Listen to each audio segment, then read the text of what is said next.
Voilà, on reprend le cours, on est aujourd'hui une nouvelle semaine, on est le dimanche 8 novembre et le 21 Cheshvan, on commence, pas tout à fait, mais en tout cas théoriquement on commence la paracha Chaye Sarah, mais malgré tout pour mieux comprendre Chaye Sarah, on va revenir un petit peu en arrière pour repréciser des notions qu'on a vues en fin de semaine dernière et pour mieux introduire la paracha que nous commençons cette semaine. Parce qu'il y a encore tellement de choses qui sont laissées en suspens, et bien qu'on ne pourra pas tout voir, malgré tout, on va reprendre certaines notions.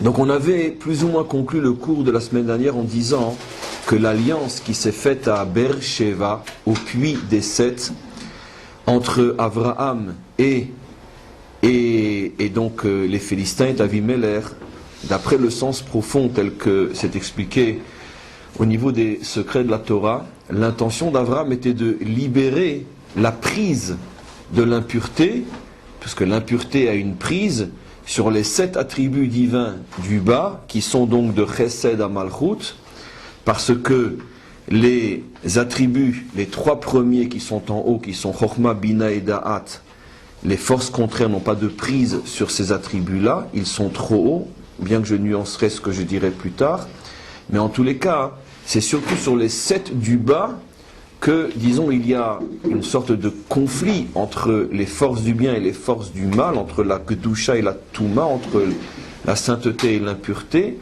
et elles se disputent, ces deux côtés se disputent les forces du bas. Et on avait donc expliqué, je ne vais pas répéter tous les cours, que depuis la faute de Adam Arishon, toutes les âmes qui descendaient dans le monde étaient donc d'une certaine manière des âmes qui venaient des 7 attributs du bas, qui passaient par le canal de la Mamzerut, donc de l'impureté, et qui étaient souillés, qui descendaient dans ce monde. Et on a expliqué que la souillure de la Mamzerut, c'est Lo Yavo Mamzer Beka'al Hashem, que le Mamzer ne peut pas venir dans l'assemblée de Dieu, c'est-à-dire qu'automatiquement les hommes qui naissaient avec une sorte de fermeture au niveau de leur âme, qui leur empêchait de ressentir, de comprendre, de se rapprocher et de découvrir Dieu. Et donc c'est pour ça que le monde s'éloignait, et donc tout le travail d'Abraham a été donc de libérer ces 7 attributs divins, les libérer de l'emprise de l'impureté, de manière à ce que, on pourrait dire, les âmes qui sont liées à ces attributs divins puissent descendre par un nouveau canal, comme on a expliqué la première fois qu'une âme va descendre par ce canal-là, bien que je vais nuancer aujourd'hui, c'est l'âme de Yitzhak, et après donc l'âme de tous les justes qui descendent par le nouveau canal. Ce canal en bas, c'est bien sûr la matrice de Sarah.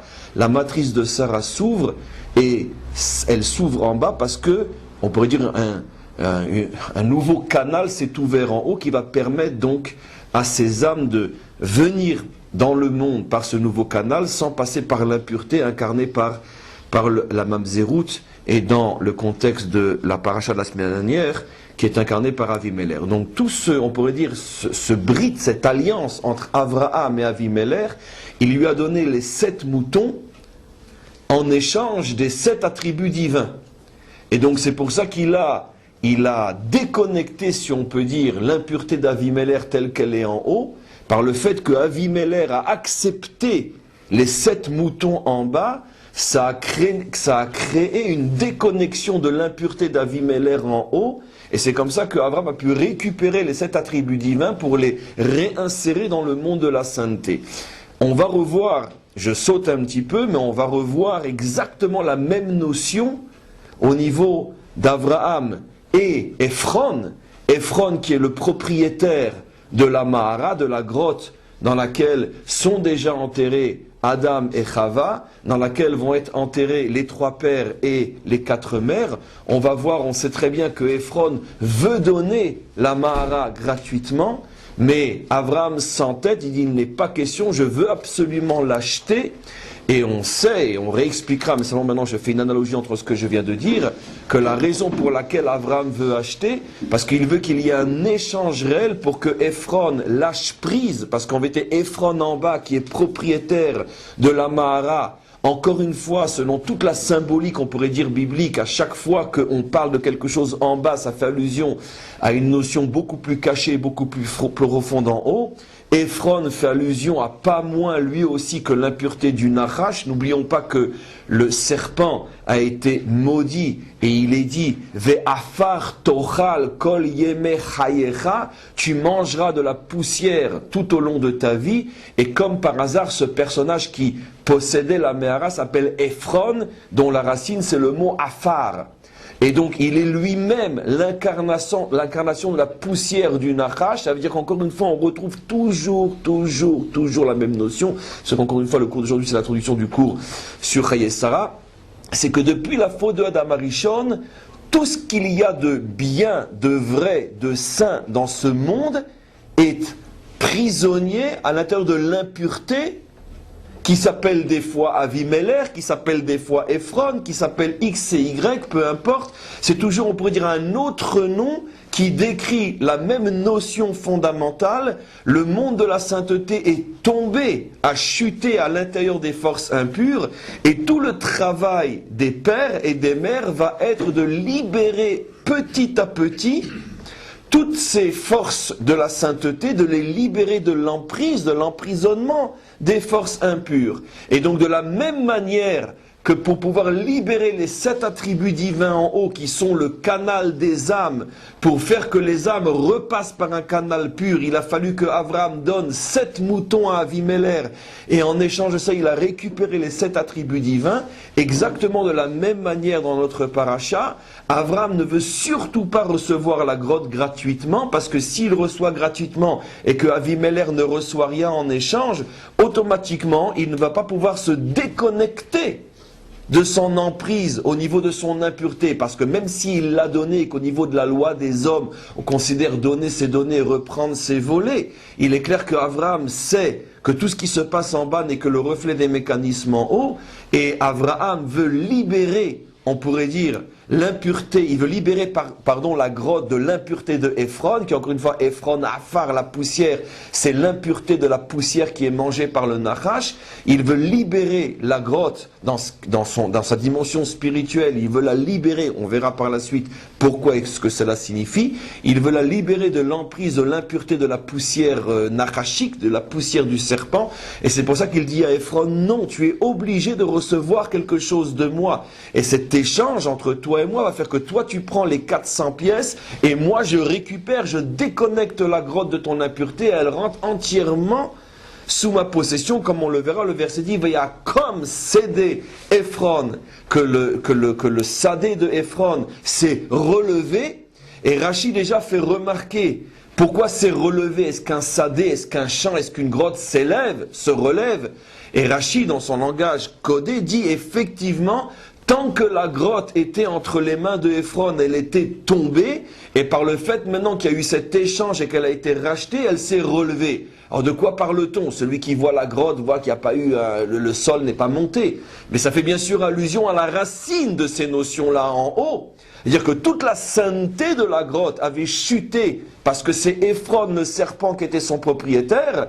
Et lorsque Abraham a récupéré en bas la grotte, il a libéré la sainteté de la grotte en haut et elle s'est relevée comme un prisonnier qui est attaché, qui est assis, qui est enchaîné. Et quand on le libère, il se relève, il se met à courir, il respire, il voit nouveau la lumière du jour. Et donc c'est pour ça que le verset dit « Vaya comme Asadé » Ve'amera asher bo le Avram, c'est dans le chapitre 23, le verset 20, dans notre paracha, Vayakom hasadeh ve'amera asher bo le Avraham, que le sadé, donc le territoire et la grotte qui se trouvait dedans, asher bo le Avram, qui maintenant appartient à Avram, Vayakom s'est relevé. Donc là aussi, Rashi montre qu'il y a une allusion claire à ce qu'en vérité, tout ce que les pères faisaient en bas, En vérité, eux, ils étaient en bas, mais leur tête était en haut, et toute leur kavana, toute leur intention était d'agir en haut pour que automatiquement les énergies du haut puissent redescendre vers le bas, c'est-à-dire que ce qui est saint puisse nouveau recevoir des lumières de sainteté, comme la grotte qui fondamentalement est un réceptacle de sainteté, puisque s'y trouvent déjà dedans Adam et Chava, vont s'y trouver les Avot et les Imaot, les pères et les mères. Donc Avram est obligé de libérer cette énergie qui est prisonnière à l'intérieur de la clipa, de l'écorce de Ephron, et c'est par le fait qu'il l'achète. Donc c'est globalement l'analogie qu'il y a entre la fin de notre paracha et le début de notre paracha, la fin de la paracha la semaine dernière, le début de la paracha la semaine d'aujourd'hui, cette semaine. Mais maintenant je veux revenir sur la notion du Ber Sheva qui est extrêmement important. Le puits des sept. On voit donc dans l'expression Ber Sheva, il y a deux notions. Il y a le puits, et il y a le chiffre 7, Beher Sheva. Donc, Kaniré que le Beher est une notion en tant que telle, et Sheva est une autre notion. C'est le puits des 7. Il y a les 7 et il y a le puits. Et à quoi cela fait-il allusion? Alors, les maîtres de la Kabbalah expliquent qu'en vérité, notre monde ressemble à un midbar, ressemble à un désert. C'est d'ailleurs pour la raison pour laquelle les peuples, d'une manière générale, les nations, pendant tout le temps de l'exil, sont appelés Midbar, Midbar Ha'amim, le désert des peuples. C'est-à-dire que l'humanité est comparée à un désert, Midbar Ha'amim, le monde est dans un état de désert, mais un désert à l'intérieur duquel se trouve un puits. Et quelle est bien sûr l'image, quel est le décodage? Exactement de la même manière que celui qui est dans le désert meurt de tout, il meurt de faim, il meurt de soif, il meurt de tout, puisque dans le désert il n'y a rien. Mais il est possible qu'à l'endroit où il meurt de soif, en dessous des dunes de sable, se cache un puits extraordinaire. Et s'il a accès à ce puits, donc il aura accès à la vie. Et exactement de la même manière, ce monde ressemble à un désert, à l'intérieur duquel se trouve un BR, se trouve un puits. Et ce puits, si on a accès à lui, automatiquement on transforme ce désert en Yishuv, on transforme ce désert en paradis. Comme ce qu'on dit dans le psaume juste avant le Birkat Hamazon, juste avant la prière après le repas du Shabbat, l'un des signes de la délivrance, on dit donc que les sources reviendront dans le désert du Negev. Ka'afikim ban Negev, c'est un psaume donc...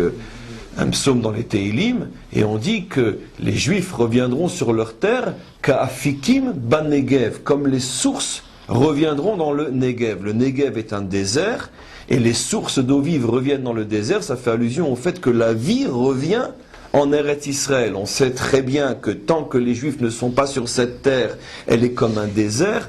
Toutes les nations, tous les peuples ont essayé pendant tout le temps de l'exil de transformer ce désert en terre où on peut y vivre, et personne n'est arrivé. Les Juifs sont revenus en quelques années, en quelques décennies, ils ont transformé cette terre en paradis. Pourquoi? Parce que seule l'âme juive a accès à ces afikim, à ces sources cachées à l'intérieur de la terre. C'est-à-dire ici, les sources, c'est kepshuto, sont véritablement des sources, mais c'est aussi surtout toutes les énergies de la terre qui sont cachées dans cette terre et qui ne se dévoilent qu'à celui qui est connecté à ces énergies, qui est donc l'âme juive. Et automatiquement, une âme non juive, un peuple non juif qui se trouve sur cette terre-là, les énergies restent à l'intérieur, et donc c'est pour ça qu'à l'extérieur, c'est un désert. Et ce qui s'est passé donc pendant 2000 ans. Et donc, encore une fois, ce désert qui est le monde est rempli d'eau, mais comment avoir accès à cette eau-là? Alors maintenant, l'eau, ou plutôt l'endroit où se trouvent ces énergies, s'appelle dans le langage de la Torah, Be'er, le puits. Maintenant, ce puits-là va donner ses eaux, mais ces eaux, toujours d'après les maîtres de la Kabbalah, et je vais au fur et à mesure expliquer, vont, si on peut dire, se répartir en 7 canaux. Un puits qui donne 7 ruisseaux. Ces 7 ruisseaux, bien sûr, sont les 7 attributs divins, les derniers, qu'on appelle Chesed, Gvura, Tiferet, Netzar, Od, Yesod et Malchut. Et c'est quoi le Ber d'après la Kabbalah? Le Ber fait allusion aux 3 sphirotes du haut qui sont Chochma, Bina, Vedat, ou on peut les appeler aussi Keter, Chochma, Bina. Mais peu importe, les 3 sphirotes du haut. D'ailleurs intéressant, parce que dans le mot BR, vous avez aussi 3 lettres. Bet, Aleph, Resh, qui font allusion aux 3 sphirotes du haut. On sait qu'il y a en tout 10 attributs divins. Et donc, selon le langage de la Torah, bien avant le Zohar et bien avant le Ari HaKadosh, faisait déjà allusion aux 10 sphirotes. Dans ce fameux BR Sheva, ce puits des 7, qui, comme on le verra aujourd'hui, est caché dans le désert. Et il faut le retrouver, ce puits caché. Et donc, c'est quoi ce Ber Sheva? Le Ber, 3 lettres, sont les 3 attributs du haut, Keter, Chochma, Bina, et Sheva sont les 7 rivières, les 7 ruisseaux ou les 7 fleuves qui sortent de cette source d'eau et qui se répandent après en 7 canaux différents qui sont les 7 attributs du bas.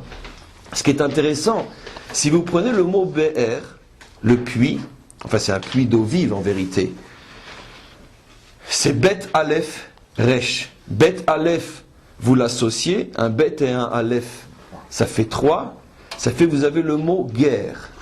Et le mot guerre, c'est les rachetevot de Gimel Rishonot. Dans toute la Kabbalah, quand les Mekoubalim, surtout le Ari HaKadosh, parlent des 3 d'en haut, Chochma, Bina, Da'at, ils les appellent Gimel Rishonot, les 3 premières. Et comme en hébreu, on a l'habitude, quand il y a une leçon qui revient sans arrêt, les maîtres ont pris l'habitude de l'écrire avec ce qu'on appelle les rachetevot, les lettres des premiers mots.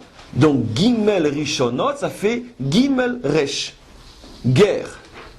Et donc c'est intéressant, c'est exactement ce qu'on explique. Dans le mot BR, on a une allusion à Gimel Rishonot, puisqu'on a transformé le Bet et le Aleph en Gimel, ça fait Gimel Rishonot. Mais on a une allusion encore beaucoup plus profonde que ça. Non seulement on voit qu'effectivement le BR fait allusion aux 3 sphirotes du haut, mais on a aussi une allusion extraordinaire qui est liée aux 2 derniers cours de la semaine dernière. Le mot guerre veut dire aussi converti. Et donc comme pour nous faire comprendre que le dévoilement de ce puits, le dévoilement véritable de la source dépend du retour de toutes les étincelles perdues qui sont éparpillées dans ce monde, qui, comme on le sait, comme on l'a dit et redit, qu'est-ce que c'est un converti? C'est tout simplement une étincelle perdue qui retrouve sa source.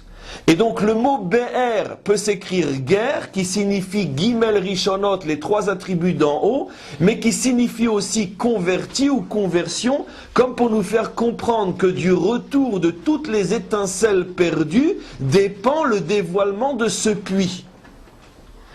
On expliquera bien sûr plus profondément par la suite. Et donc, c'est exactement ce qu'on avait vu dans les cours précédents, avec la conversion de Ruth, avec le fait que Boaz s'est marié avec une convertie, avec le fait que David s'est marié avec plusieurs convertis, avec le fait que le roi Salomon, pratiquement toutes ses femmes étaient des converties, puisque c'est toujours le même travail que les justes en bas essayent de dévoiler le puits, c'est-à-dire essayent de dévoiler toutes les énergies cachées qui sont dans ce monde, et qui correspondent aux énergies des 3 attributs divins les plus hauts. Mais pour pouvoir libérer ces énergies, il faut ramener d'abord toutes les étincelles perdues, et le retour des étincelles perdues va créer le dévoilement de ce ber. Et si on réfléchit, c'est quoi un ber dans le désert? Mais c'est exactement ça. C'est un rassemblement d'eau souterraine. Qu'est-ce que c'est un ber? C'est pas que tout d'un coup, en dessous des dunes, il y a de l'eau. C'est pas ça. Il y a en vérité des infiltrations d'eau sur des centaines, voire des milliers de kilomètres dans le désert, et selon la topographie du désert, à ce moment-là, ces eaux coulent et se rassemblent à un même endroit, et c'est pour ça que sous ces dunes-là et pas ailleurs, se trouvent véritablement ces eaux vives. Mais en réalité, ces eaux vives proviennent de la récupération, du rassemblement de millions de gouttes qui proviennent de partout ailleurs. Et donc c'est pour ça que le ber signifie Gimel Rishonot, mais signifie aussi conversion, comme pour nous dire que le dévoilement des lumières les plus élevées dépend aussi du retour et du rassemblement de toutes les étincelles perdues qui sont les conversions, qui sont les convertis. D'où encore une fois l'importance que les rois d'Israël depuis Boaz ont donnée à cette récupération des étincelles perdues. En tous les cas, on va maintenant aller un petit peu plus loin. Le ber est caché dans le désert, comme on a expliqué, et le ber a, dans un premier temps, 7 branches. Ce qu'il faut comprendre, c'est que dans l'histoire, l'homme va d'abord avoir accès aux 7 branches, et c'est seulement beaucoup plus tard qu'il aura accès au ber lui-même.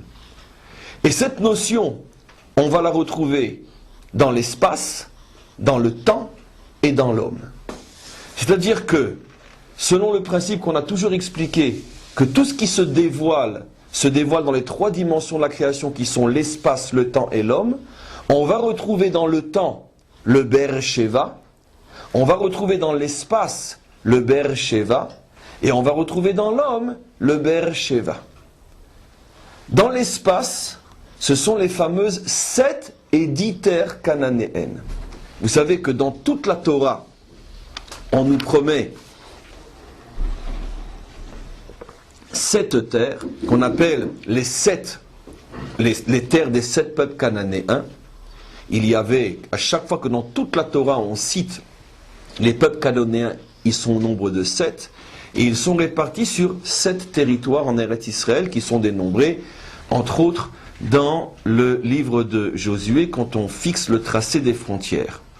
Une seule fois dans toute la Torah, on voit que Dieu promet à Abraham 10 terres. Sur les 7 connues, il rajoute 3 autres. C'est dans Parshat Lech Lecha. Nous, on l'a vu, on pourrait dire en passant, j'ai pas voulu à ce moment-là insister. Mais c'est une notion que l'on connaît. Dans toute la Torah, on parle de 7 terres. Une fois, on parle de 10 terres. Rachi pose la question, pourquoi une fois on nous promet 10 terres et après on va nous parler que de 7 terres? Rachi explique, parce que dans un premier temps, jusqu'à la délivrance finale, nous ne pourrons acquérir que 7 terres. Que le Sheva, mais les Atid Lavo, au moment de la délivrance, on acquérera 3 terres de plus qui correspondent à toute la partie qui est à l'est du Jourdain. Et ça, c'est par rapport au BR. Donc ça, c'est l'entité Ber-Sheva. Et donc on voit qu'effectivement, on commence d'abord par acquérir le Sheva, et c'est seulement après qu'on arrive à acquérir le Ber, et qu'on a le Ber-Sheva en ensemble. Pourquoi? Quelle est la différence fondamentale? C'est parce que pour pouvoir acquérir les 7 terres, qui sont le Sheva de Be'er, il faut récupérer toutes les étincelles tombées, chutées, mais qui sont à l'intérieur du peuple juif. Ce qu'on pourrait appeler tout simplement, dans notre langage courant, les Baal Teshuva. Quelle est la différence entre un Baal Teshuva, un juif qui revient, et un converti? La différence est, on pourrait dire, très, très subtile, car en vérité, le juif qui revient, avant de revenir, vu de l'extérieur, il peut des fois paraître comme un non-juif sur tous les points. D'accord? Et donc, quelle est la différence fondamentale? Pourquoi un ne fait que revenir et l'autre, malgré tout, doit se convertir?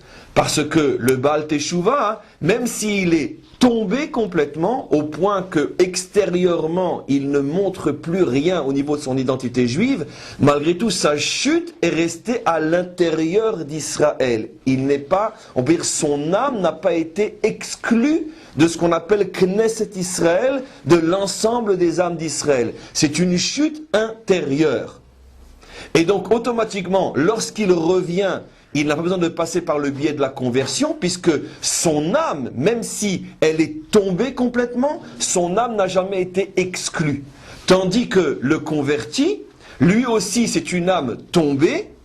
Il se peut qu'au niveau de la chute, d'une certaine manière, le converti, avant de se convertir, n'est pas plus tombé que le juif qui doit revenir. Il se peut que les deux font les mêmes fautes, et malgré tout, un est tombé plus que l'autre, puisque en revenant, cette âme-là aura besoin de passer par le biais de la conversion. Alors, où est la différence? La différence est fondamentale. C'est qu'au niveau de l'âme, comme j'ai toujours expliqué, et pas seulement au niveau de l'âme, dans toutes les notions qui ont trait, on pourrait dire, à la sainteté, il y a toujours l'essence et les rayonnements, selon le principe connu du soleil. L'essence, c'est, on pourrait dire, la source de lumière. Le rayonnement, c'est les rayons qui, on pourrait dire, qui s'étendent à l'extérieur. On sait très bien que les nuages, l'hiver, peu importe, peuvent bloquer, freiner, voiler les rayonnements. Mais jamais la boule elle-même. Même en plein hiver, quand, encore une fois, l'exemple de l'avion traverse les nuages en plein hiver. En dessous les nuages, c'était gris, c'était la pluie, c'était le froid. On traverse les nuages, on voit un soleil magnifique au-dessus de l'aéroport. Ce qui prouve bien que la boule, elle, ne peut pas être voilée. Les nuages ne peuvent s'attaquer qu'au rayonnement. Exactement de la même manière, un juif qui tombe, même s'il tombe complètement, mais il reste à l'intérieur d'Israël, il ressemble à un soleil en hiver, c'est-à-dire qu'il n'y a aucun rayonnement de son essence. Vu de l'extérieur, on voit un juif sibérien, c'est-à-dire on ne voit rien de juif. Mais malgré tout, il ne s'agit que d'un voile au niveau du rayonnement de son identité, mais non au niveau de l'essence. Le phénomène de la conversion est beaucoup plus profond. Si on pouvait imaginer un soleil qui, soit on pourrait dire enlevé de l'espace dans lequel se trouve, encore une fois, le soleil, la lune et la terre, on pourrait imaginer un soleil qui est complètement pris, enlevé et mis complètement ailleurs. Il est là, mais il est complètement déconnecté de l'espace. Et il faut donc le ramener dans l'espace avant qu'il se remette à rebriller sur la terre.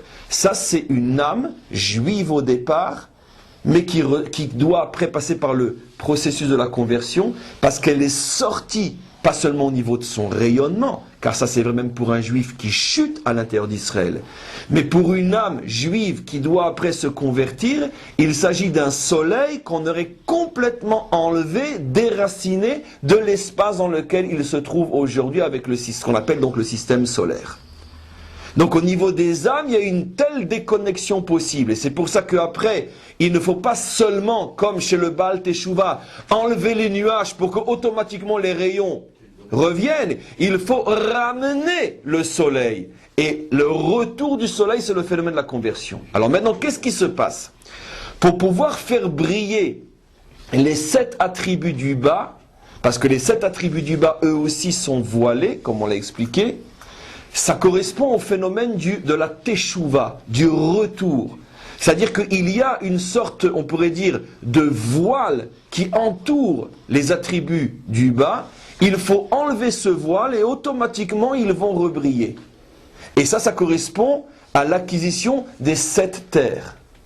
Mais pour pouvoir arriver au ber, pour pouvoir arriver au puits lui-même, qui sont les sphirotes du haut, il va falloir faire beaucoup plus qu'un simple retour de l'intérieur, il faut un retour de l'extérieur. Il faut ramener les âmes juives qui se sont complètement écartées au point qu'elles ont été rejetées, exclues de la matrice des âmes d'Israël. Et c'est seulement de ce retour-là que se construit le ber. Donc en vérité, c'est exactement, encore une fois, ce que l'on vit nous sur terre, donc le phénomène de la teshuva, ou le phénomène de la conversion. Le phénomène de la teshuva va permettre le retour ou le dévoilement des 7 attributs divins du bas, et le phénomène de la conversion va permettre le dévoilement de la source de la lumière, qui est beaucoup plus forte que la lumière elle-même. Ce qui veut donc dire qu'automatiquement, le retour d'une étincelle perdue par le biais de la conversion va provoquer un déclenchement de lumière beaucoup plus important que le retour d'un juif qui était tombé, mais dont l'âme était restée à l'intérieur d'Israël. C'est pour bien nous montrer ce phénomène-là, que dans l'histoire, le seul maître qui va s'appeler le maître de la lumière était un descendant de converti, Rabbi Meir. Pourquoi? Parce que justement, comme de son retour se construit le ber lui-même, qui est la source de la lumière, donc les maîtres d'Israël, pour faire allusion à cette notion, l'ont appelé Rabbi Meir, le maître de la lumière, pour bien nous faire comprendre que le retour d'une étincelle perdue va dégager une lumière beaucoup plus grande. Donc maintenant on comprend au niveau des 10 ou des 7 territoires. Dans un premier temps, on reçoit 7 territoires qui correspondent au travail de la reconstruction de l'âme juive, mais à l'intérieur du peuple juif, c'est-à-dire donc à partir du moment où tous les enfants d'Israël sont revenus à leur identité, à ce moment-là, on mérite les 7 premières terres. Mais pour mériter les 3 autres terres, Rachid dit seulement au moment de la délivrance, ça ne suffit pas que toutes les âmes juives qui étaient à l'intérieur d'Israël soient revenues à leur identité, c'est-à-dire qu'on est passé de l'hiver à l'été. Il faut aussi que toutes les âmes juives qui étaient à l'extérieur de la matrice d'Israël reviennent, et ça ne pourra se faire qu'au moment de la délivrance. Donc c'est pour ça qu'on va du 7 au 10. Même exemple dans le temps. Le temps nous a été donné sous la forme d'abord du 7, et ce n'est que beaucoup plus tard qu'on a reçu le temps sous la forme du 10. Le temps nous a été donné sous la forme du 7, les 7 jours de la création, les 7 jours de la semaine, du dimanche au Shabbat. Après on va approfondir un peu plus dans le 7 lui-même toutes les notions qu'il y a. Beaucoup plus tard dans l'histoire, on a eu un temps qui est géré par le chiffre 10, c'est des cours qu'on a déjà fait. Je suis étonné de voir que vous ne vous souvenez pas, mais c'est les 10 premiers jours de l'année, de Rosh Hashanah à Kippour, qui sont une entité de 10, ce qu'on appelle Aseret Yemei Teshuvah, les 10 jours du retour. En vérité, nous, on appelle ça les 10 jours du retour, mais on ne se rend pas compte, tel que c'est expliqué, que si ces 10 jours sont aussi les 10 premiers jours de l'année, c'est-à-dire de Rosh Hashanah à Kippour, 2 jours de Rosh Hashanah, 7 jours de semaine et 1 jour de Kippour, ces 10 jours-là correspondent, c'est une allusion au temps qui est géré par la dimension 10, c'est-à-dire à quoi correspondent ces 10 premiers jours de l'année? Ça correspond, on pourrait dire, à un temps à l'intérieur duquel brillent les 10 attributs divins. Nous n'avons jamais dans l'année un temps à l'intérieur duquel brillent les 10 attributs divins. Le temps est toujours, on pourrait dire, illuminé par les 7 attributs divins. C'est pour ça que le temps n'a que 7 jours. On a un jour dans l'année où le temps est illuminé par 10 attributs, c'est les 10 premiers jours de l'année. Maintenant, le fait que c'est les 10 premiers jours de l'année, ça nous permet, on pourrait de cette manière, d'en profiter toute l'année, selon le principe que ce qui est au début se propage après dans l'ensemble, comme la tête qui envoie ses ordres et ses directives à l'ensemble du corps, dans la mesure où, dès le début de l'année, on a un temps qui est régi par le chiffre 10, ça nous permet donc d'avoir après ce dévoilement, même s'il est beaucoup plus, on pourrait dire dilué, s'il est beaucoup plus voilé, ça nous permet d'avoir ce dévoilement tout au long de l'année, parce que ça commence par le chiffre 10. Donc là aussi, on a commencé par le chiffre 7, et ce n'est que bien plus tard, après tout le travail des générations, qu'on découvre et on dévoile la dimension du 10 dans le temps. Au niveau des hommes, c'est exactement la même chose. On commence par les 7 piliers d'Israël qui correspondent, on pourrait dire, aux 7 attributs divins. Et ce n'est qu'à la fin de l'histoire qu'on va rajouter 3 autres piliers qui correspondront aux 3 attributs du haut. Quels sont les 7 piliers du bas? On les connaît. Abraham, Yitzhak, Yaakov, Moshe, Aaron, Yosef, David. Ce qu'on appelle les 7 lumières d'Israël, les 7 piliers d'Israël, qui correspondent, on pourrait dire, à l'incarnation, à la descente des 7 attributs divins du bas vers le haut qui s'incarnent dans l'homme. On avait vu qu'ils s'incarnent dans la terre, les 7 terres d'Israël. On avait vu qu'ils s'incarnent dans le temps, les 7 jours. Et maintenant, ils s'incarnent dans l'homme, les 7 piliers. Il en manque 3, puisqu'on a retrouvé les 3 terres au moment de la délivrance. Les 3 jours qui complètent le 7 pour faire les 10 jours de Rosh Hashanah Kippour. Et quels sont les 3 hommes qui manquent, les 3 piliers qui manquent, qui vont compléter, on pourrait dire l'homme sphirotique, c'est-à-dire qu'au niveau des hommes, on retrouvera l'ensemble des attributs divins. Ces 3 hommes sont connus, Eliyahu Hanavi, Mashiach ben Yosef, Mashiach ben David. Eliyahu Hanavi, c'est-à-dire donc celui qui vient préparer le monde à la délivrance. Mashiach ben Yosef, c'est-à-dire c'est un concept qui vient, on pourrait dire, reconstruire d'abord le peuple juif sur sa terre d'une manière, on pourrait dire, matérielle, sociale, nationale, qui s'occupe plus, on pourrait dire, de la dimension du corps. Et enfin vient Mashiach ben David, qui lui vient redonner son âme à ce corps reconstruit sur sa terre, selon la prophétie bien connue de Yecheskel, qui décrit le retour d'Israël comme une résurrection du bas vers le haut. D'abord, les os se recouvrent de leur chair, puis de leur peau, et le corps est reconstitué d'une manière, mais il est allongé sur terre, il est inerte, et vient le roi qui rentre dans ses narines et qui redonne vie et qui fait que le corps se lève. Et les commentaires expliquent, la reconstitution du corps correspond à ce qu'on appelle Mashiach ben Yosef, c'est ce qu'on voit aujourd'hui, où le peuple juif se reconstruit d'abord d'une manière, on pourrait dire, matérielle sur sa terre, et ce n'est qu'au petit à petit que la dimension spirituelle, que l'âme commence à rentrer, c'est la dimension Mashiach ben David. Donc on a retrouvé nos trois hommes qui sont Eliaou, le fils de Yosef, et le fils de David. Et pour avoir la dimension 10. Donc, le problème est que, à chaque fois, le Sheva, ainsi que le Ber, bien sûr, sont voilés. Comment ils sont voilés? Au niveau de la terre, ils sont voilés parce que les 7 peuples cananéens habitaient sur la terre. Au niveau du temps, tout est voilé parce que le temps, c'est l'histoire, c'est le temps profane et que les nations évoluent dans un temps qui est profane. Et au niveau des hommes, tout est voilé aussi puisque, on pourrait dire, ces 7 justes qui sont ces âmes qui descendent à l'intérieur du peuple juif, ne rayonnent pas encore complètement dans le monde entier. Donc, on a retrouvé ce que signifie, ce Ber Sheva, et maintenant on va voir dans le texte quelque chose de très étonnant. Regardez la fin de la parasha de la semaine dernière. On est dans Vayera, dans le chapitre 21, vers la fin de la parasha, on reprend un passage qu'on a complètement mis de côté. C'est le passage avec Ishmaël.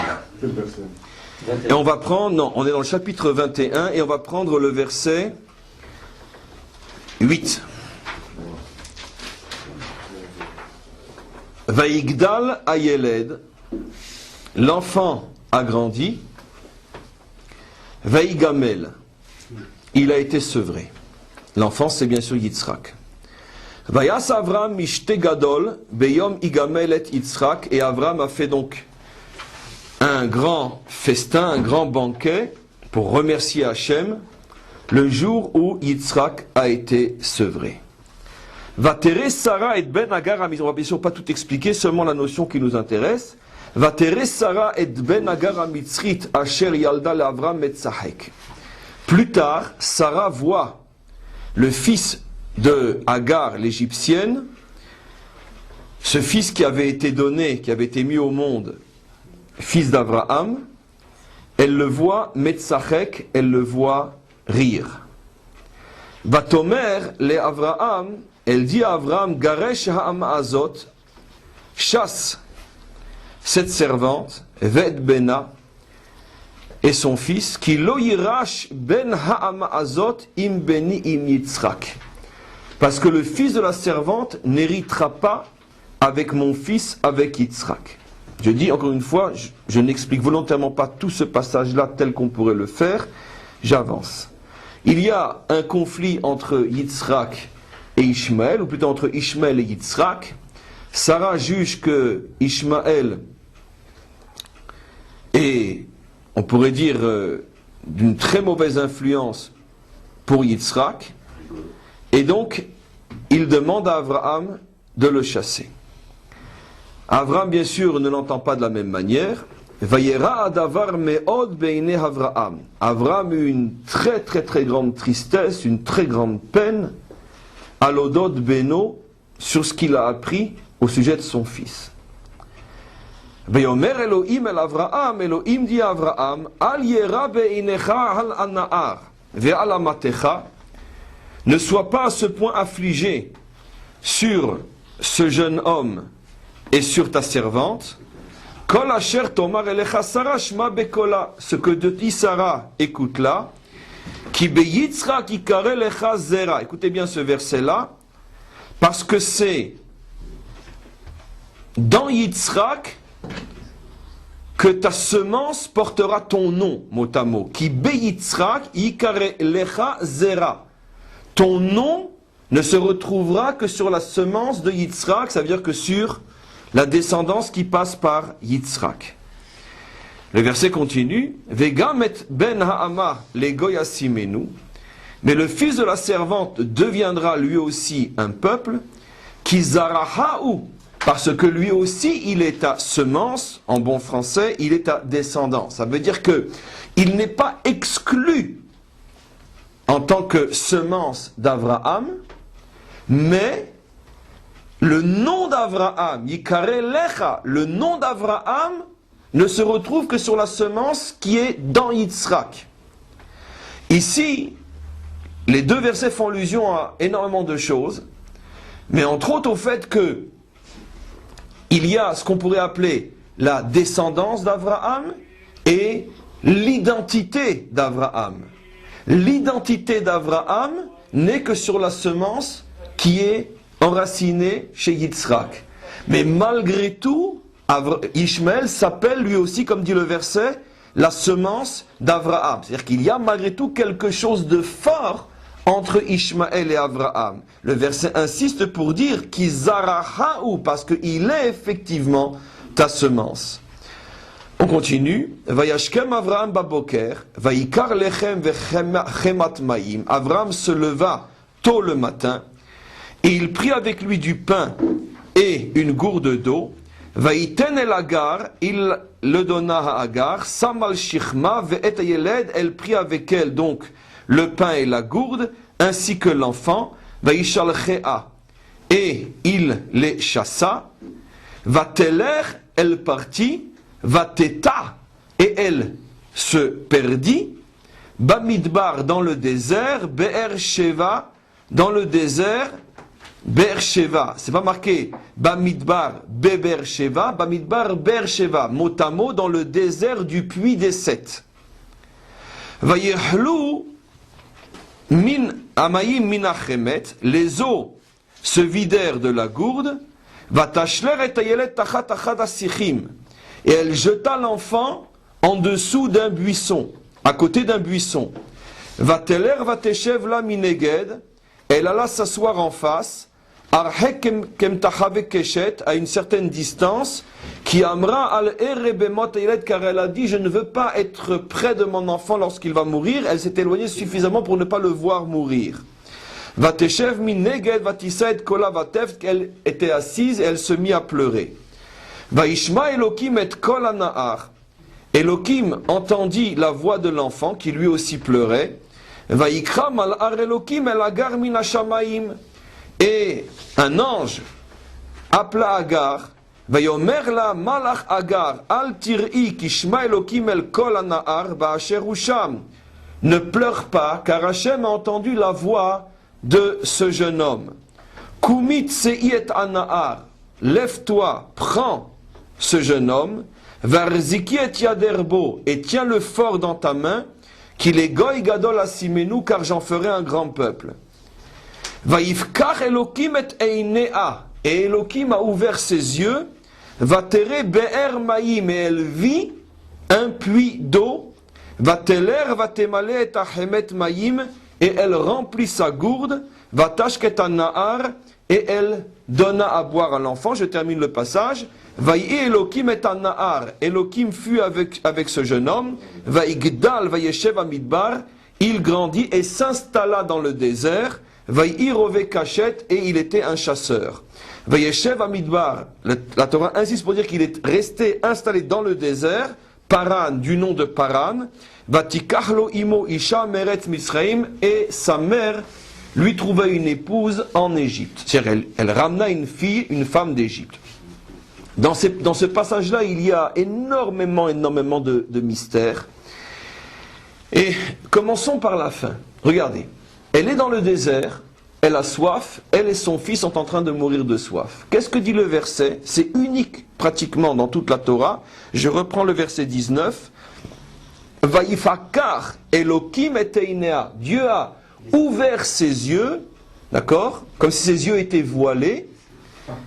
Vatere, et elle vit Be'er Maïm, une source, un puits d'eau, Be'er, le fameux Be'er. Tous les commentaires font remarquer une chose évidente. Si c'est un miracle, comme on le comprend superficiellement, on se serait attendu à ce qui se passe, ce que l'on voit dans toute la Torah, c'est-à-dire que Dieu a créé, il a fait apparaître. Mais là, on ne dit pas que Dieu a créé une source d'eau, on dit qu'il a ouvert ses yeux et elle a vu le Be'er. Comme si le Be'er, c'est pas comme si, donc la compréhension du texte est qu'en vérité le Be'er était là, mais elle ne le voyait pas. Et donc le miracle n'a pas été de créer le puits, mais le miracle a été de lui ouvrir les yeux pour qu'elle le voie. Comme pour lui dire, mais en vérité tu n'es pas en danger. Tu es à côté d'un puits et tu ne le vois même pas. On retrouve la notion qu'on a déjà expliquée au début du cours, c'est qu'en vérité dans ce désert se trouve un puits et on ne meurt de soif que parce qu'on n'a pas accès au puits. Et tout le miracle est de trouver le puits. Mais en vérité ce n'est pas un vrai désert. Cette terre est remplie d'eau. Simplement que les hommes n'ont pas le mérite de voir cette eau. Et ce qui est extraordinaire, c'est que la première personne sur terre qui a eu le mérite de voir ce puits était Agar. C'est intéressant. Hagar, Hager, le converti. Hagar, ça veut dire Hager. Il n'y a pas de ponctuation dans la Torah. On peut lire Hager, le converti. N'oublions pas que même Kepshuto, selon le sens littéral, pratiquement le premier converti de l'histoire, c'est qui? C'est elle. Mais c'était une Égyptienne. D'après notre tradition, c'était en réalité même la fille de Pharaon, peu importe, c'est une Égyptienne, Shifra Mitzrit, une servante égyptienne. Elle est rentrée dans la maison d'Abraham, donc elle est rentrée dans le monothéisme et dans la connaissance du Dieu un d'Abraham. C'est donc une âme qui est au bout du monde, en Égypte, qui est ramenée jusque dans la maison d'Abraham. Et donc c'est pour ça que son nom Hagar fait allusion à Hager. Elle fait allusion, elle, à la conversion. C'est la première fois pratiquement dans la Torah que réellement on fait allusion clairement à une conversion, puisqu'elle devient l'épouse d'Abraham. Vous imaginez donc combien il a dû l'élever. Et finalement, qu'est-ce qu'on voit de là? Que le premier roi d'Israël, en ce sens que tous ces personnages sont là pour construire la Malchoute d'Israël, la première lumière de la royauté d'Israël a lui aussi épousé une convertie. Hagar, Hager. Et c'est pour ça qu'elle est la première à découvrir le puits. Jamais auparavant on nous a dit que quelqu'un avait découvert ce puits, pour bien nous faire comprendre que par le mérite de la conversion, on dévoile ce puits. Mais plus encore, regardez un petit peu plus haut ce qui se passe. Je reprends le verset 14. Vayashkem Avraham baboker, Avraham se lève le matin, très tôt. Vayikar lechem vechemat mayim, il a pris du pain et de l'eau. Vayiten l'agar, il le donne à Agar. Et, je continue, et la fin du verset, Vateta bamidbar Beersheva, elle s'est perdue dans le désert de Beersheva. Et je vous pose une question. Mais comment peut-il être marqué Beersheva ici? Beersheva n'existe pas encore. La première fois qu'on va parler de Beersheva, c'est tout de suite après, à partir du verset 22, dans la fameuse rencontre entre Avimelech et Abraham, dans cet échange des 7 moutons, et là on voit là-bas aussi qu'ils se disputaient un puits, car ce puits avait déjà été découvert par Agar. Ils se disputent un puits, et regardez ce que nous dit le verset 29, à partir du verset 29. Vayomer Avimelech el Avraham. Avimelech demanda à Abraham, Mahena sheva kvasot haele, pourquoi tu me donnes 7 moutons? Asher itzavta levadena, que tu as mis à part. Pourquoi ces 7 moutons que tu as mis à part, tu me les donnes? Je continue verset 30. Vayomer qui est sheva kvasot tikach meyadi, parce que je tiens à ce que tu prennes de ma main ces 7 moutons. Ba'avur tieli le'eda, afin que ça soit un témoignage. Ki chafarti et haber azot, que c'est moi qui ai creusé ce puits. Alken, regardez maintenant ce que dit le verset. Alken kara la makom ahu Be'er-Sheva. C'est pour ça qu'on a appelé cet endroit Be'er-Sheva. Kisham nishbeu shneem, parce que là-bas ils ont fait une alliance. Vayichetu brit Be'er-Sheva, car l'alliance a eu lieu à Be'er-Sheva. Donc la question est évidente. Comment peut-on nous dire que Hagar et Ishmaël se sont perdus dans le désert de Be'er-Sheva, alors que le mot Be'er-Sheva est expliqué dans la Torah comme étant un mot qui vient nous rappeler l'alliance des 7 moutons contractés entre Abraham et Avimelech. Donc de quoi on parle? De quoi on parle? En vérité, la réponse est évidente et c'est tout le début du cours. La notion de Be'er-Sheva fait allusion à ce que j'ai expliqué. Be'er-Sheva, c'est, on pourrait dire, cette source de lumière qui se trouve dans le monde qui est un désert, et cette source de lumière se répand dans le monde à travers 7 canaux, qui vont être les 7 canaux dans l'espace, les 7 canaux dans le temps et les 7 canaux dans l'homme. Le problème, c'est que Hagar et Ishmaël se perdent, arrivent à la hauteur de ce Midbar Be'er-Sheva, ce désert qui recouvre le puits de Seth, et eux ne voient rien. Eux se trouvent dans un désert, ils ne savent pas que sous les dunes se cache ce puits de Seth. Simplement que Hachem, qu'est-ce qu'il va faire? Il va dévoiler à Hagar qu'il y a ici de l'eau. Il va lui dévoiler donc le Be'er-Sheva. Elle l'a connu, le Be'er-Sheva, bien avant Abraham. Elle va prendre de l'eau et elle va vivre. Après, qu'est-ce qui va se passer? Abraham lui-même va découvrir, après que sa propre servante, ou plutôt par le mérite de sa servante, qui est en vérité le mérite de sa conversion, parce qu'il a converti Hagar. Hagar découvre ce puits et Abraham le récupère, mais à chaque fois que ce puits est dévoilé, toutes les forces contraires veulent se l'accaparer, et c'est pour ça donc que Avimelech veut prendre le puits pour lui, parce que chacun veut, on pourrait dire, se coller à la source de la vie. Et Abraham est obligé de reprendre, ou plutôt d'empêcher Avimelech lui prendre ce puits, et il lui dit, ce puits c'est moi qui l'ai creusé. Ça veut dire quoi? Quelle est la différence entre le puits que elle voit et le puits que lui voit? Elle a vu un puits, mais on pourrait dire qu'elle a eu accès d'une manière miraculeuse à cette eau, mais sans le transformer en puits réel qui est accessible par les hommes. C'est-à-dire qu'elle a eu accès à ce puits d'une manière qui est miraculeuse. Mais une fois qu'elle est passée, ce puits est à nouveau voilé. Ça veut dire que Hachem lui a créé, on pourrait dire, une sorte d'accès miraculeux à ce puits. Mais Abraham, lui, il a été chofer, c'est-à-dire il a commencé le travail des justes, de faire en sorte que les hommes dans ce monde aient accès à ce puits. Transformer ce puits, on pourrait dire, d'un état miraculeux surnaturel à un état naturel où les hommes peuvent accéder sur ce puits, se dévoile dans ce monde. Et regardez, c'est pour ça, qu'est-ce qu'il va faire Abraham? Je reprends maintenant, regardez, le verset 33. Vaïta Eshel Be'er-Sheva. Il a transformé le désert en paradis. C'est quoi Eshel? Dit Rashi, il a fait un pardès, il a fait un véritable verger dans lequel il y avait des arbres avec des fruits où on pouvait se restaurer, on pouvait se reposer, etc. Rashi rapporte 2 explications, soit un pardès, soit un Beth Malon. Et donc, ce qui était pour Hagar un désert devient pour Abraham un paradis. C'est exactement ce qu'on voit dans l'histoire. En vérité, Hagar et Ishmaël ont accès à ce puits, mais pour eux, ça reste un désert. Qui est celui qui arrive à transformer ce puits en échelle, en paradis? C'est Abraham. Si je traduis en termes modernes, ça veut dire quoi? La Torah nous prédit ici que Ishmaël aura une prise sur la terre d'Israël. Bien sûr. Mais tant que Ishmaël sera sur la terre d'Israël ne sera qu'un désert. Mais pourquoi lui, il tient absolument à cette terre? Parce que Ishmaël ressent que dans cette terre se trouve le secret du Be'er. Et c'est pour ça qu'il est attiré par cette terre.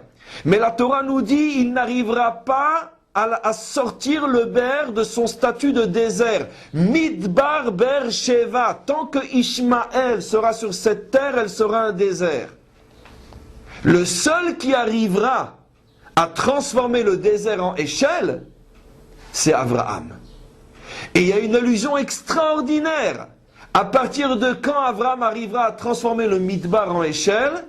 Quand il arrivera à reprendre le puits de la main des Philistins. Les Philistins, c'est qui? C'est bien sûr, c'est la bande de Gaza. Ça veut dire qu'il y a une allusion ici dans toute l'histoire que nous vivons aujourd'hui. Ishmaël a senti, lui et sa mère, que se trouvait à cet endroit-là un bear extraordinaire. C'est pour ça que Ishmaël est prêt à mourir pour cette terre. Mais d'un autre côté, la Torah nous dit, avec tout ce qu'il ressent, il ne pourra pas faire autre chose que de vivre, lui, dans un état de midbar, de désert. Il n'arrivera jamais à faire de cette terre un paradis, comme on le voit jusqu'à aujourd'hui. Et ceux qui vont surtout tout faire pour nous voler ce puits, ce sont les habitants de la bande de Gaza, Avimelech.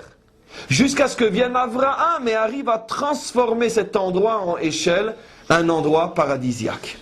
Donc on a toute cette histoire. Maintenant, si vous me demandez, mais comment se fait-il que Ishmaël soit le premier qui va avoir connaissance de l'existence de ce Bé'er? Parce que Ishmaël est circoncis.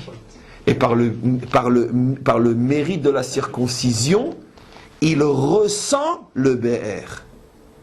Il ressent l'existence du Bé'er. Tout celui qui est circoncis ressent le Bé'er qui se trouve là. Seulement, chez Ishmaël, il ressent le Bé'er, mais il n'a pas accès réellement au Bé'er, car il ne peut pas en faire une chafira, il ne peut pas en faire un puits accessible.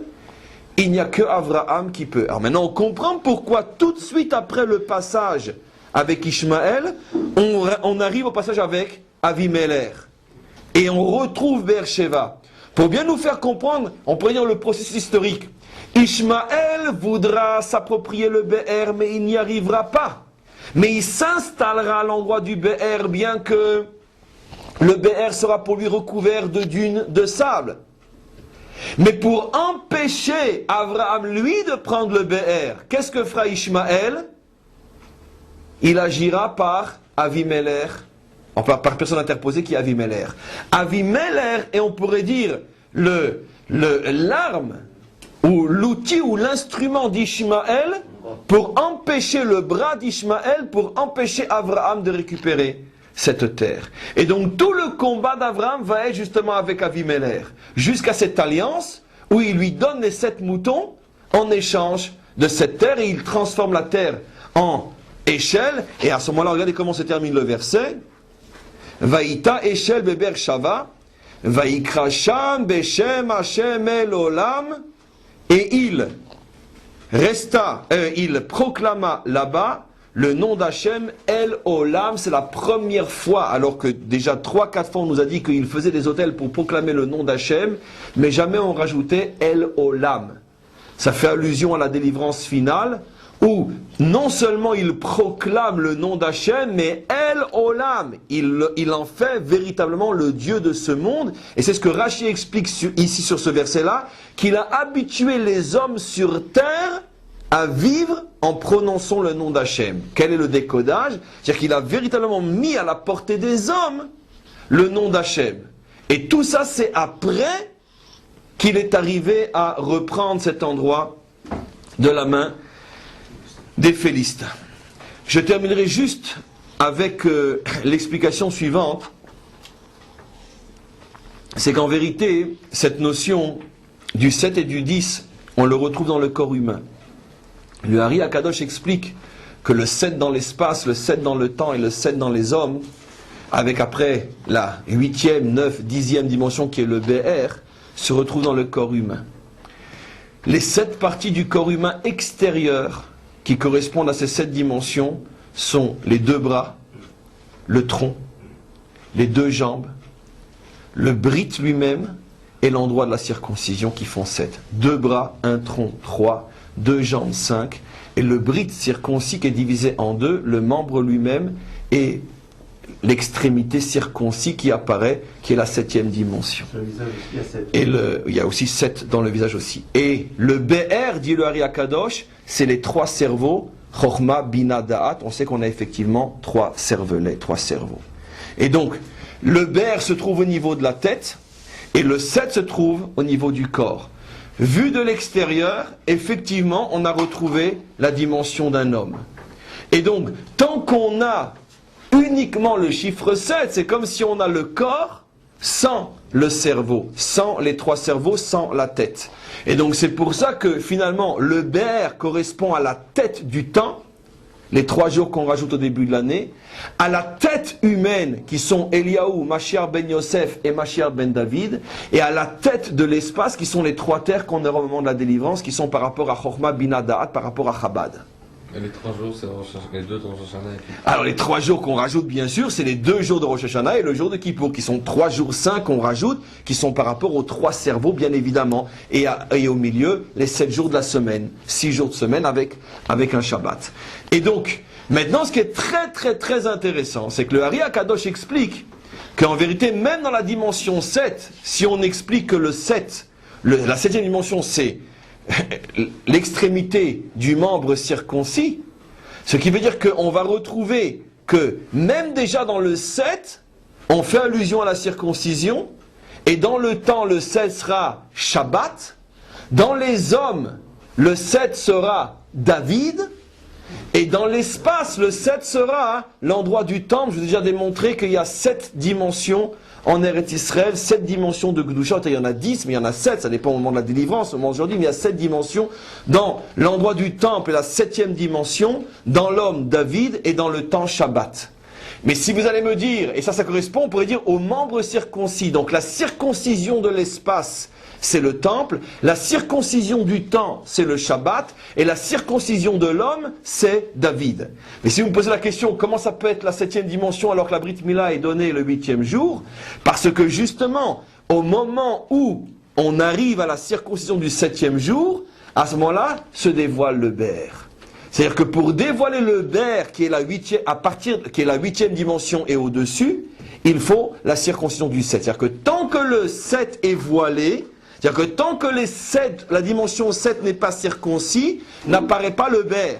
Mais quand la dimension 7 est circoncis, apparaît le Ber qui est la 8e dimension, 9e et 10e. C'est pour ça que, finalement, tout le travail de l'homme, c'est de circoncire la création, circoncire l'espace en construisant le temple, et apparaît la 8e dimension qui est Dieu et tout ce que ça englobe, circoncire le temps qui est le Shabbat, et apparaît à ce moment-là la dimension sur temps qui est l'éternité donnée au peuple qui respecte Shabbat, et circoncire l'homme pour qu'apparaisse le peuple de l'éternité. C'est-à-dire que donc la 8e dimension apparaît si tu circoncis la 7e. C'est pour ça que la circoncision se fait le 8e jour, mais en vérité la circoncision se fait sur le 7e membre. Ça c'est un chidouche extraordinaire qu'explique le Ari HaKadosh. Là, encore une fois, la circoncision fait apparaître la 8e dimension, mais la circoncision se fait sur le 7e membre. 2 bras, un tronc, 2 jambes, un membre et l'extrémité du membre, qui est la 7e partie dans les 7 parties du corps. C'est-à-dire que si tu ne circoncis pas, à ce moment-là, les 7 dimensions sont dans l'impureté. Et c'est exactement ce qui s'est passé. Pourquoi Avimelech tenait en otage les 7 dimensions? Parce que Avimelech est l'incirconcis par définition. Pourquoi Ishmaël a été le premier à mériter de voir le Ber? Parce qu'il est circoncis. Et c'est pour ça que Hachem lui dit, bien que ton nom ne sera pas sur sa semence, mais il est ta semence malgré tout. Ça veut dire que Ishmaël, à la différence de tous les autres peuples, a un mérite assez extraordinaire dont parle le Zohar. Le mérite de la circoncision lui permet de ressentir l'existence du Ber. C'est pour ça que Ishmaël, à part Israël, est le seul peuple monothéiste dans le sens le plus pur du terme jusqu'à aujourd'hui, parce qu'il est connecté à ce Ber par le biais de la circoncision. Simplement, ce que nous avons expliqué aujourd'hui, c'est qu'il ne peut pas faire autre chose que de savoir que le Ber existe. Il ne peut pas créer entre le Ber et lui un paradis. Le seul qui pourra créer un paradis entre le Ber et nous, c'est Abraham, c'est ce fameux Échelle. Donc Échelle fait allusion d'une certaine manière à Eretz Israël de la délivrance, au moment où le temple est construit et que toute la terre sort de son statut de midbar, de désert, pour devenir un paradis, non seulement la terre d'Israël, mais l'ensemble des terres, oui. Est-ce que c'est pour ça que quand Hachem il répond à Agar et Ishmaël qui sont perdus, il répond aux pleurs de Ishmaël, c'est par le mérite de la brite alors aussi. Non, mais c'est absolument, absolument. Bien qu'on voit qu'on nous dit pas que c'est lui qui pleure, Ouais. on voit que c'est elle qui Pour ça, pleure, pourtant, il et il dit- répond, c'est par le mérite de la brite, absolument. Bien qu'elle aussi joue un rôle fondamental, on pourrait Si elle expliquer avait- encore et elle encore avait et été encore. chassée toute seule, il n'aurait pas sauvé alors. Mais absolument, absolument. C'est par le mérite d'Ishmaël qui est circoncis. Il faut comprendre que le Ishmaël biblique est d'un très très très très haut niveau. On verra dans notre paracha qu'il va faire, paracha de Chaïsra, qu'il va faire même Teshuvah. Le Ishmaël dont parle la Torah est un Ishmaël très très très haut. C'est, on pourrait dire, le seul peuple ou le seul homme avec Israël, avec Abraham, qui mérite de connaître le Ber. Et la seule différence entre Abraham et Ishmaël, c'est que, encore une fois, je sais que je me répète, lui connaît l'existence du Ber, mais n'a pas vraiment accès au Ber. Et nous avons non seulement la connaissance du Ber, mais aussi accès au Ber. Et donc, c'est-à-dire qu'il est à un niveau très très très haut. De là, on comprend ce qu'est la force de la circoncision. C'est pour ça que le Zohar dira que la seule et unique raison qui fait que Ishmaël a une part en Eretz Israël jusqu'à la délivrance finale, c'est parce qu'il est circoncis. Comprenez ? Donc on revient toujours à cette notion de circoncision qui est la 7e dimension, qui est, on pourrait dire, la sainteté du temps Shabbat, la sainteté de l'homme, la circoncision, la sainteté de l'espace, le temple. Et c'est au niveau du chiffre 7, mais qui permet la connexion avec le Ber, qui est la dimension 8. Et on va s'arrêter là pour aujourd'hui. Alors maintenant, encore une fois, quel est le lien avec la Pacha Sarah? On le verra à partir de demain, Be'ezrat Hashem.